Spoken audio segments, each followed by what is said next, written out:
Good evening, one today as Monday, April 28th, 2025, jump day for Tuesday, 29th. All right, let's go. Well, okay, day overall in the portfolio. CCL going against us a little bit, obviously. We'll get to that in just 1 second. No setups going into tomorrow. I still like this UPB, but it can be a little thin at times. As I've said before, seems like 200-300K used to be plenty enough volume, but nowadays seems like you need more volume. Don't know why that is. There's some maybe possible overcounting or double counting back in the day. I'm not sure why. But anyway, it seems like you need more volume today. Just an observation. This TFPM did catch my eye. I prefer if it didn't have a gap. I'm a little bit more lenient with gaps on something like a metals related stock. But that's not a bad looking stock if you felt like you had to go after something. The shorts are a little long in the tooth and lots of days, and it's kind of all over the place. And the market is getting pretty choppy too. And we'll get, in fact, let's just hop into that. Well, before we do that, let's take a look at the portfolio real quick. CCL tailed higher off its best level, still a plus move of the day, so obviously that's not a good thing. But so far, just pulling back.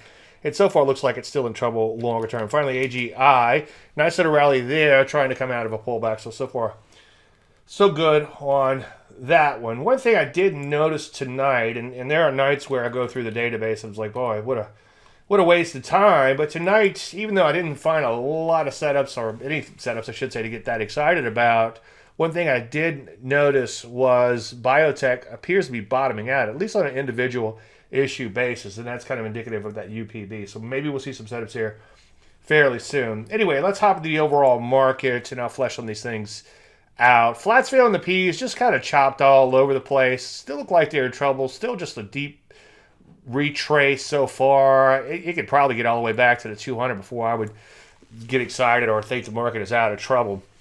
And once it does that, you still have lots and lots of overhead supply. So you know the routine. Here it comes, one day at a time. Take a look at the NASDAQ.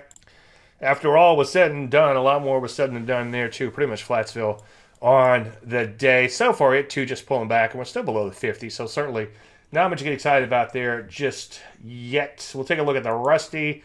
Kind of same as it ever was. Did end up a little bit today, but so far just pulling back from lows, and so far remaining in a downtrend. Pay attention to your slope of your moving averages, especially these longer term ones such as the 50.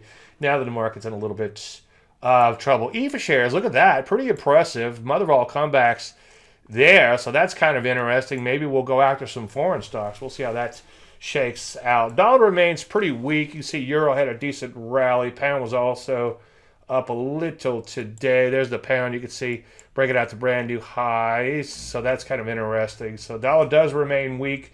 That's going to help, obviously, gold and commodities in general along. You can see gold, the commodity, decent rally there. Gold stocks still look pretty good. Looks like they have the potential to rally out of a pullback. As far as other stocks, though, most areas, again, throw a dart. Semis were down a little today. So far, they just pulled back. They look like they remain in trouble. Retail, software, financials have come back quite a bit, but they still look toppy longer term. This is an example of getting back above the 200-day moving average and still looking questionable at best. Energy is remaining in downtrend so far.